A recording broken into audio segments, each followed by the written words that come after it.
to part 3, Thursday, May 14th, and today's mixed review for chapters 1 through 12. We're going to go through problems 22 through 28, I'm pretty sure. 22 through 28. So let's start right up with it. Number 22, we're asked to solve and graph the solution set. So we have an inequality here. We're going to divide by -2. We need to remember that whenever we divide or multiply both sides of an inequality by a negative, we have to flip the inequality sign. So that inequality at the moment is less than. So we have to flip it, and it now becomes greater than. And 6 divided by -2 gives me -3. That is my solution. And then if we have to graph it on a number line, first thing I'm always going to do is I'm going to show where 0 is. And then I can pick any arbitrary. In this case, actually, we'll put 0 here, and then we can know that that's -1, -2, -3. I'm okay, this is me, if you had just done that. But because they have increments on their graph, we'll just keep it up. It says x is greater than, this is greater than sign, this is greater than or equal to, this is less than, and this is less than or equal to.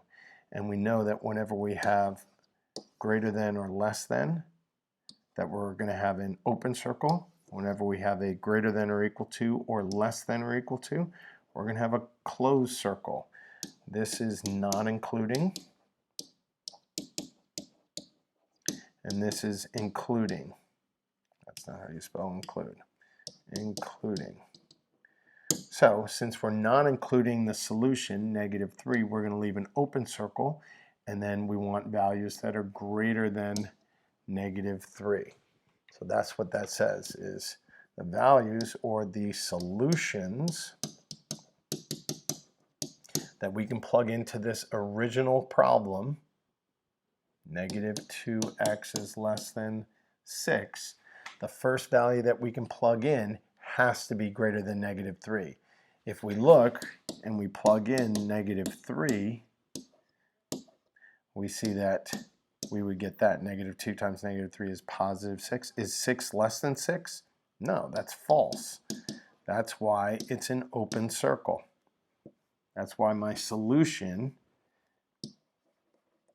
is open, because we don't want to include that. Now, if I find a value that is greater than that, let's say -2, if we plug in -2 for x, that makes 4. Is 4 less than 6? Yes, that's a true value. That's a true statement. So that means we can include that. That's why. Understand that this line represents all the solutions and all the infinite number of solutions. So that's going to be my answer. That's how I'm going to graph that. Let's look at the next one.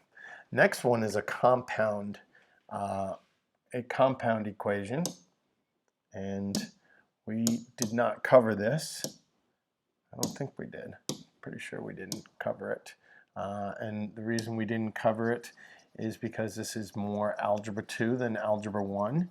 You won't find many books in Algebra 1 that cover this concept, and that's something at the tail end. So what we do is we break it up into 2 inequalities. We break it up with -3 is less than x plus 1, and then we do x plus 1 is less than -1. So what we want to do is we really look at it as if it's 2 statements, and I'll show you what I mean by that. Let's do this. I want my line color. I do want to see the box. So if we take it, we look at it as if it's this statement and this statement. So it's 2 statements. We cover the right side, -3 is less than or equal to x plus 1, and then we look at the right statement. We cover the left statement up, and we get x plus 1 is less than 0. Now, here's the tricky, intricate part, is when our inequalities are less than or equal to, that is going to be and. So we're going to have solutions must satisfy both. We call that an intersection. So this is an intersection statement, and this is called a compound inequality. So we're going to solve the left side. So we're going to subtract 1. We get -4 is less than or equal to x. I always like writing it with the variable first. Notice that when I put the variable first, since the inequality here was eating the x, when I write the x first, the inequality should still be eating the x. So let's just make sure that that is correct. So, no, that's not good. So we have x is greater than or equal to -4. Let's go to the right statement and solve it. We have x is less than or equal to 0. So we need to have a statement that satisfies, our solution must satisfy both statements. So if we're going to graph this, let's keep that there. If we're going to graph it, let's graph the left one in green. So we're going to graph this. X is greater than or equal to -4. So let's label our graph. Let's make this 0, -1, -2, -3, and -4 for the time being. Let's do x is greater than or equal to -4. So since it's equal to, it's going to be a closed circle. Since it's greater than, it's going to be going this way. And now let's graph these solutions. X is less than or equal to 0. So we have a closed circle over 0, and less than is going to go here. So remember, this statement needs to satisfy both. Where, and we've seen this compound when we have graphing systems, is where do we get the true? We're looking for the true. Where is it true? So what about right here? What is it here? This is true for blue. Let's do it in colors. It's true for blue, but it's false for green in this area. What about this middle area? What about -2? That would be true for blue, and it's true for green. Let's look to the right of 0. What would to the right of 0 be? It would be false for blue, but it would be true for green, because that's where the green section is. And let's think about, what about right on the dots? What about right in at -4? What would we get here? We would get true for blue, and we would get true for green. What about 0? What are we going to get? We're going to get true for green and true for blue. So my solution is going to, let's graph this. Let's graph it in purple. My solution is going to start at -4. That's where my true is. And then it's going to go to 0, 0, because that's where the end of my true is. So if we wanted to graph the solution would look like this. And remember, it's an intersection. Intersections must be true. So if I graph this, I write my number line, I write 0, I write -4, I put a closed circle over -4, and a closed circle over 0. So that's going to be your answer for your graph. And then if we have to write a statement, an inequality statement, we're going to write, you always write less thans. So x is less than or equal to 0 and greater than or equal to -4.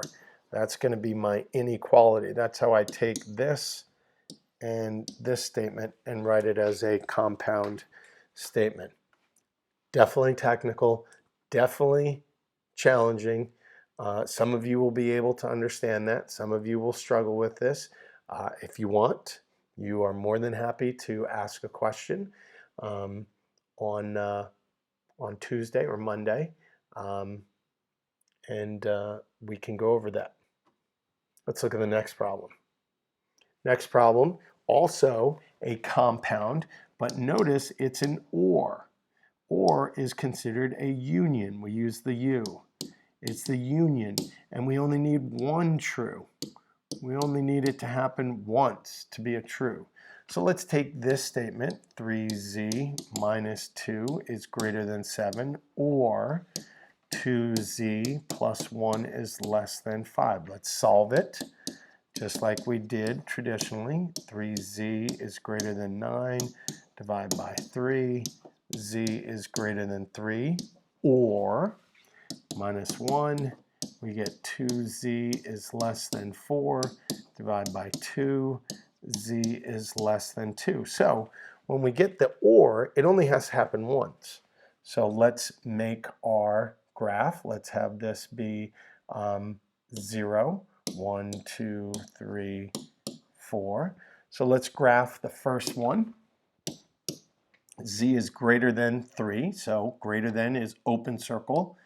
Greater than goes to the right. Let's take z is less than 2. That's an open circle going to the left. And so we only need true, true. We don't need true, true. We just need one of, it has to be true only once. So where on this graph is it only once? Well, it's true all here. It's false right over here. For the blue, it's false over 3, but everything else is true. So if we were going to graph the solutions for this answer, I would do 1, 2, 3. I would do an open circle over 2 going to the left. I would do an open circle over 3 going to the right. And that would graph all of my solutions. And oftentimes I say unions will have wings. 99% of the time, the graph of a union problem will have wings. Those to me look like wings. Now if we had to write a statement for this, you would write z is greater than 3 or z is less than 2. You cannot write it as a single statement like this one. You can't write it as a compound statement. You're going to have to use the word or. So those are your two solutions on that. A little bit easier. That probably seemed a little bit more relevant and logical. Let's look here, absolute values. We should be very familiar with this. We know this. So we're going to turn this. We separate those into 2. We get t minus 5 is less than 1. It's less than, so we know that less thans are always going to be and. We take t minus 5, and because we're going to do the opposite of it, we know we have to flip the inequality sign. So let's solve it. T is less than 6. And why did I do and? Because this sign is less than. And whenever we have a less than sign, we use and in our compound. We see in this problem, it was a less than. So we had and as our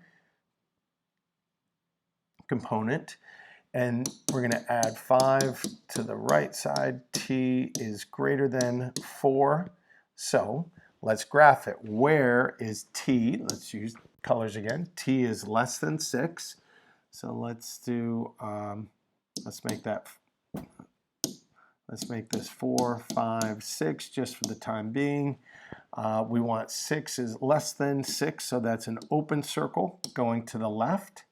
Let's take t is greater than 4. That's an open circle going to the right. Where does it happen? Where's the true, true? Remember, and is true, true. So where do we see it being true, true? So if I use the highlighter, well, we know that, actually let's not use the highlighter. Let's do this because this will be good. Green is true here, but false for blue. It is true for green and true for blue in this area. It is false for green, but true for blue. Now the question is, how about over 4 and 6? So 4 is going to be true for green, but false for blue. How about over 6? 6 is going to be false for green, but true for blue. So where is the true, true? And this is where this is a tricky one. This is why they give you this one. It's tricky because it's an open circle over the solutions. So it goes from, oh, let's not do it that way. Let's do this. I can be better than that. It's going to be an open circle over 4 and 6, but a solid line in between it. So if we were going to graph this on a number line, Mr. Mac would do this. Here's 0. Always label where 0 is. There's my solutions, 4 and 6. I'm going to have an open circle and a line going to 6 for an open circle. Now, if I was going to write the solution, so that's the graph of the solution. If I was going to write it as a statement, as an inequality statement, remember, whenever you write a compound statement, you always have to use less than signs. So I'm going to have t is less than 6, but greater than 4. And that is how I write my solution. That's a good one. Practice that. Approximate the square root of 46 to the nearest tenth. This is pretty simple. You're going to pop in your calculator. Oh, let's pull the calculator up on the video. Let's do 4, 6, and then we'll take the square root, and we get 6.7. Let's do this. 46. And we need to round to the nearest tenth. So that number is 6.782399983, blah, blah, blah. Remember, it's irrational, so it's never going to terminate. It's never going to end. But we're rounding to the nearest tenth. So we go to the tenth place, and we look to the right. Is that number 5 or higher? Yes, it is. That means we're going to add 1 to that tenths place because we're going to round up. It's closer to 6.8 than it is 6.7. So if we were measuring to the tenths around this number, you have 6.7 and 6.8, and then you have 6.7823, blah, blah, blah. Where is that? If this is the halfway point, 6.75 would be the halfway, but that's not to the tenths place, that would be to the hundredths. Where does this number lie? Does it lie to the left of 6.75, or does it lie to the right of 6.75? Because this is technically 6.70 and this is 6.80. We don't see the 0 because we're measuring to the tenths. So where is that? Well, this is 78. So 78 is more than 75. So yeah, we're going to round to 6.8. That's the reasoning behind it. Don't know if anybody's taught it to you that way, but that's what I would do. And so sometimes they want radicals as decimal values. The hypotenuse of a right triangle and one leg have lengths of 12 and 7 respectively. Find the length of the other leg to the nearest tenth. So we know that in all right triangles, we can use Pythagorean Theorem. The Pythagorean Theorem says a squared plus b squared equals c squared, where a and b are the legs of the right angle, and c is the hypotenuse. So the hypotenuse is always going to be opposite. It's going to be the side opposite that is facing the right angle. So this is going to be my hypotenuse, and my legs are always going to be the sides of the right angle.